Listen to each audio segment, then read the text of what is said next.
Hello everyone, Mr. Lipchick here, and our topic for this segment is communications and how they relate to Homeland Security. Okay. Communications is defined as imparting or exchanging information or news. Humans and most animals communicate as a natural survival mechanism. Human communications are the most complex and have evolved over time to cover great distances and unique circumstances. Clear and constant communications are necessary in most human endeavors. They are especially important during emergency or disaster responses.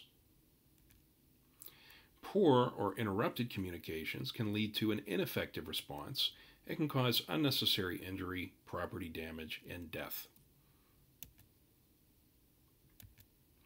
Communication systems used for emergencies must be carefully designed to avoid disruption. Radio networks can be overused, rendering them ineffective. And alternative systems must be put into place in the event that a single communication system fails. A little bit of a historical overview.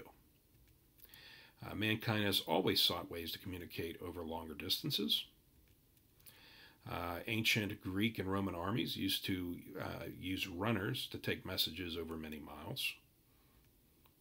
And Native Americans developed a system of smoke signals to communicate with neighboring bands within their tribes. As late as the First World War, carrier pigeons were used to send messages hundreds of miles. The telegraph was a major innovation in the early 19th century and was used extensively during the Civil War. Bugles and church bells have been used to signal people from long distances. And throughout the 19th century, the military used signal flags and binoculars to communicate. If you were on a ship, you didn't have a radio, so a specially trained sailor would stand on deck and would move the signal flags in certain ways, and the commander on the other ship would look and interpret those signals through binoculars. In the late 1800s, the telephone was invented and rapidly spread through the U.S. Two-way radio emerged in the early 20th century. Television, invented in the 1920s, was widespread by the 1950s. And satellites made transcontinental wireless communications possible in the 1960s. And today we're able to use wireless cellular phones that bounce messages off of cell phone towers, and we communicate with relative ease.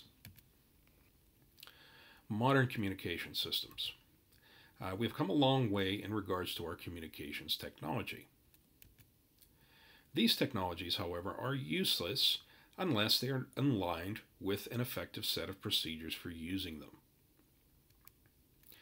In situations where there are multiple agencies and numerous responders, the potential for communications breakdowns are great. Two-way radio is still the most common method used by responders to communicate. If radio users overuse the system, however, frequencies will become jammed and no one will be able to use them. When responders do not know which frequencies to use and jump the net, so to speak, widespread confusion and resulting confusion can endanger the mission and the personnel involved.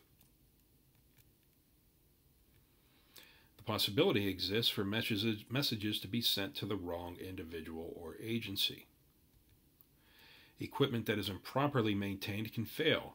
Failure to replace batteries is the most common mistake, something that can be done very inexpensively. Contingent communications may not be available, and it is therefore necessary to carefully plan and practice emergency and disaster communications. Planning effective communications. Backup communications must be integrated into the communications plan. Cellular phones should serve as a backup to two-way radio. And citizens band, or CB, and amateur radio can be integrated into the plan as well. Radio repeaters can be used to relay a weak signal to a distance beyond the radio's range to the necessary parties. A radio relay system can be set up with other radios if the repeaters fail. Runners or door-to-door messengers can be used in the absence of all electronic means of communications.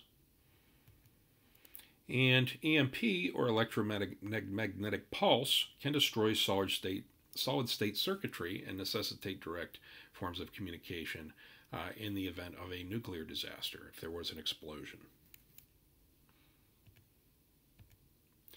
Mass casualty incidents, or MCIs, must be planned for differently than routine emergencies.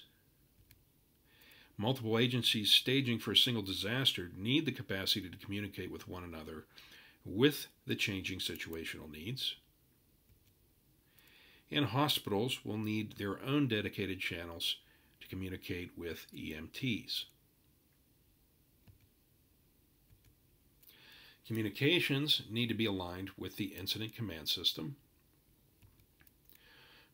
Radio calls should only take place as needed and only through the chain of command as needed. Emergency dispatchers and their training are key to making this system work properly. You don't want to spend too much time on the radio.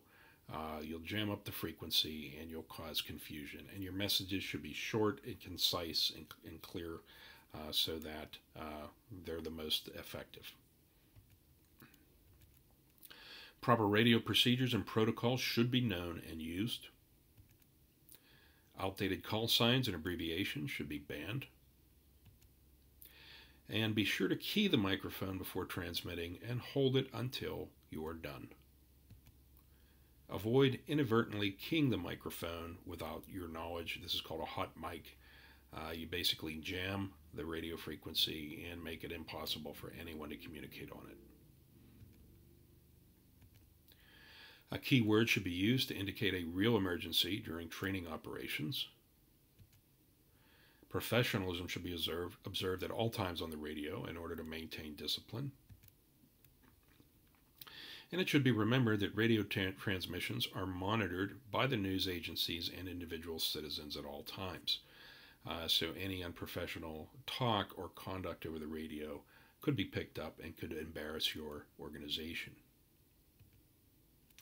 That includes our discussion on communications and Homeland Security.